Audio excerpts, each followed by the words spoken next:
For today's talk, I want to talk about just sensationalism in our media and in our events. Um,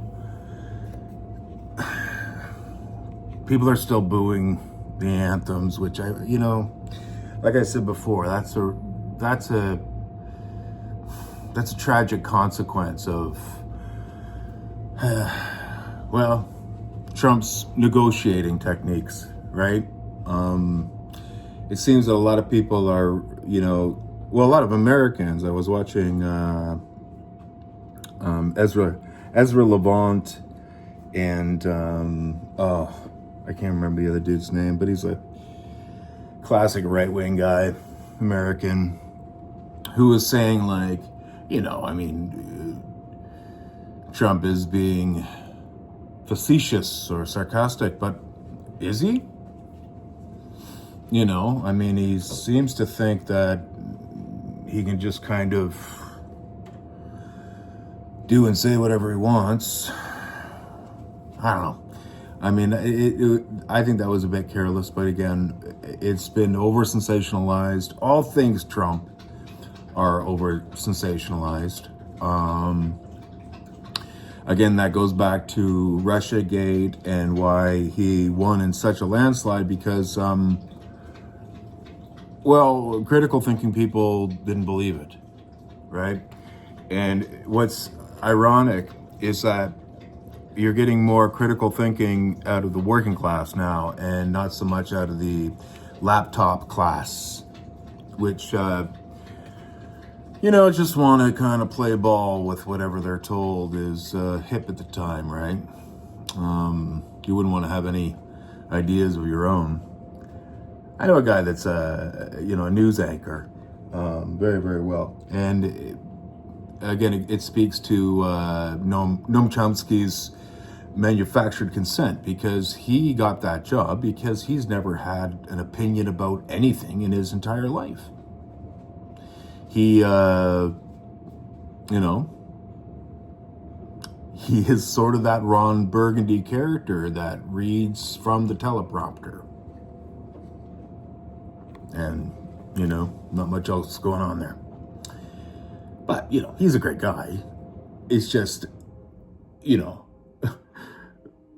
I'm not doing that job because I would do actual investigative journalism. And, like I was saying about my experience with the OPP's internal investigation into child sex farming and whatnot. And that was shut down from the ruling class. Because again, recently, I guess not so recently, depending on who you're talking to, but Cathy O'Brien has come out and named Pierre Elliott Trudeau as one of her abusers. Ironically, she claims he urinated on her, which is exactly what Hitler did to his niece.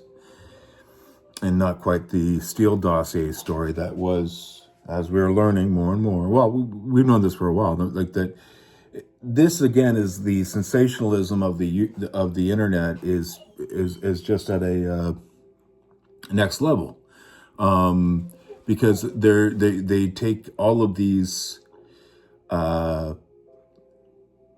world events and make them about this bizarre narrative that it's always Russia that's trying to, Russia's behind everything. Russia, if it were only for Russia, we'd be, Russia's why we can't have anything nice, right?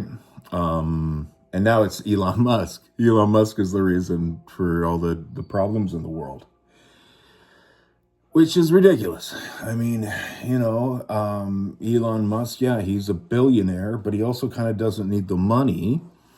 And again, Trump was elected to stir the pot, which is exactly what he's doing. And again, I think the Democrats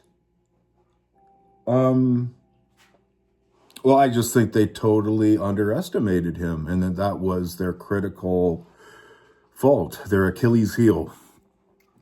Because again, no one with any amount of critical thinking skills could think that Donald Trump is a Russian puppet. Again, I'm babysitting, dog sitting, and Murphy is unimpressed. So I guess cut this short and say, I'm so sick of this sensationalized media.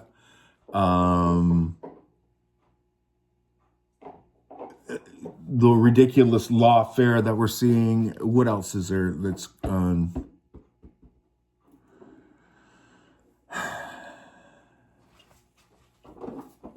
well, just that we need to have some sort of vision for a future that is about facts and not about stupid nonsense. Like, people are just sick of the ridiculous lies, the gaslighting that, I don't know, it's stupid. And we have real things that we got to deal with. So, our government needs to get to work.